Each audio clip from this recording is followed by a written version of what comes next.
দীর্ঘ ৮ দিন নিখোঁজ থাকার পর গঙ্গার ঘাট থেকে উদ্ধার ইঞ্জিনিয়ারিং ছাত্রীর পচা গলা মৃতদেহ। ফোনে অচেনা নম্বর থেকে 2 লক্ষ টাকা মুক্তিপণের মেসেজ আসার একদিনের মধ্যে উদ্ধার দেহ। মৃত্যুর কারণ নিয়ে দানা বাঁধছে রহস্য। আত্মহত্যা নাকি খুন, ধন্দে পরিবার। পূর্ণাঙ্গ তদন্তের দাবি। কান্নায় ভেঙে পড়েছে আত্মীয় স্বজনরা। মালদার হরিশ্চন্দ্রপুর থানার বারোদুয়ারি এলাকার বাসিন্দা দীপ্তি ভগত বয়স 20 গত রবিবার বাড়ি থেকে বের হন কলেজ যাওয়ার উদ্দেশ্যে। কুলিক ট্রেনে করে যাওয়ার কথা ছিল রামপুরহাট, তারপর সেখান থেকে দুমকাই কলেজে যেত।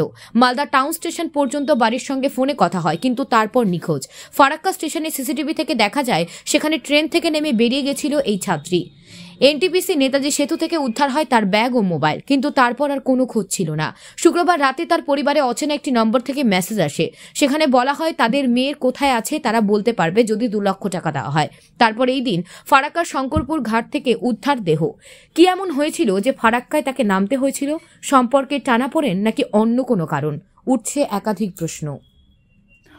মেয়ের দেহ উদ্ধার হয়েছে শঙ্করপুর ঘাট থেকে, কি বলবেন? এটা এখন শুনলাম, আমরা জানতে পারলাম যে মেয়ে উদ্ধার হয়েছে, কিন্তু মেয়ে তো ব্রিলিয়ান্ট ছিল এবং এরকম ঘটনা হবে এটা আমরা ভাবতে পারিনি। ও টিকিট করে যেখানে রামপুরঘাট নামার কথা, মায়ের সঙ্গে 8:30টায় বলেছে যে মালদায় টিফিন করব, রামপুরঘাটে গিয়ে আবার ভাত খাবো।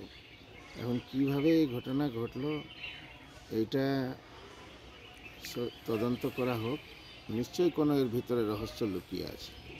কি মনে করছেন যে কেউ বা কারা ধাক্কা মেরে দিয়েছে বা খুন করে দিয়েছে? এখন কিভাবে ঘটেছে, কোনো এর মধ্যে কোনো না কোনো একটা রহস্য আছে। সে ওকে যেভাবেই টর্চারিং করুক, কেউভাবেই কোনো না কোনো রহস্য আছে। কোনো কি মানসিক যন্ত্রণায় ভুগছিল? না, আমাদের বাড়িতে তো কোনো কিছুই ছিল না। আমাদের বাড়িতে ওগুলো কোনো কিছু না, হাসি খুশিতেই থেকেছে। তার আগের দিনে সব কিছু নিজের যাওয়ার জন্য জিনিসপত্র কিনেছে, গেছে, এটা নিয়ে কোনো নাই।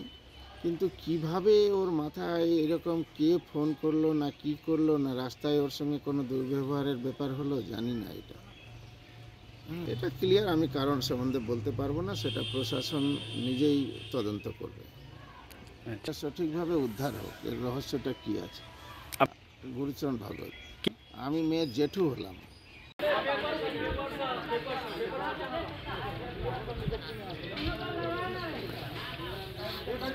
যাবে